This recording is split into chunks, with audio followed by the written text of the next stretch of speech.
అనంతపురం జిల్లా రాయదుర్గంలో భారీగా గోవా అక్రమ మద్యాన్ని స్వాధీనం చేసుకున్నట్లు అనంతపురం జిల్లా ఎస్పీ మురళీకృష్ణ పేర్కొన్నారు. రాయదుర్గం పట్టణంలో అర్బన్ పోలీస్ స్టేషన్లో మీడియా సమావేశం నిర్వహించారు. జిల్లా విభాగానికి చెందిన DTF intelligence Rayadurgam SEB team అధికారులు దాడులు నిర్వహించడం జరిగిందన్నారు.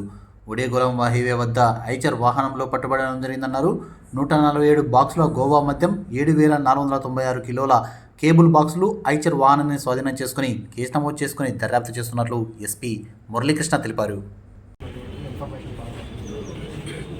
ఎగ్జిస్టింగ్ ఏవైతే ఉన్నాయో అవన్నీ స్టడీ చేసి కార్యాచరణ ఏర్పాటు చేసుకోవాల్సిన అవసరం ఉంది. దాని దృష్ట్యా సబ్ పోలీసు అధికారులందరితో సమన్వయం strengthening of the check post, strengthening of the vehicle checking తప్పకుండా రీఆర్గనైజ్ చేయడం అనేది.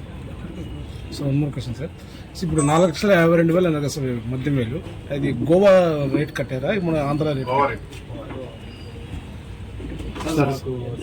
మన సర్కిల్ పరిధిలో మాకు వచ్చే సమాచారం మేరకు స్టాఫ్ తక్కువ ఉంది సార్. అవన్నీ కూడా ఎట్లా దానిని నెంబర్ని పెంచాలి, స్ట్రెంథన్ చేయాలి అనేది కూడా చర్య తీసుకున్నాం సార్. ఈ లోడ్లో మద్యంతో పాటు కాపర్ వైర్ కూడా వచ్చింది. దాని విషయం ఎట్లా ఉంది?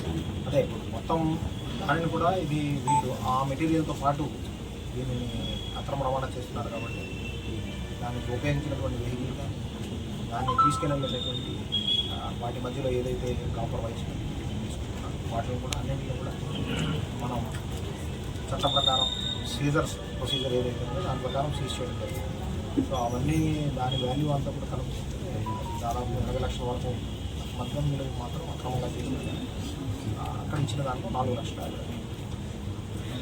సార్ పట్టుబడింది ఆంధ్రప్రదేశ్ కదా సార్, ఆ వాల్యూ లెక్కే సార్ మేము లేదు అక్కడిది ఎక్కడైతే ఉందో అది అంటే ఇక్కడ ఉండే దానిలో ఇప్పుడు ఆ కొన్ని బ్రాండ్స్ ఇక్కడ ఉండొచ్చు ఉండకపోవచ్చు. అభినందించడం వాళ్ళకి వాటర్ కూడా అందజేయడం ఇలాంటి చేసినందుకు వాళ్ళని మోటివేషన్గా తీసుకుని మిగిలిన వాళ్ళు కూడా ఇలాంటి ఉత్తమ ప్రమాణాలు లేకుండా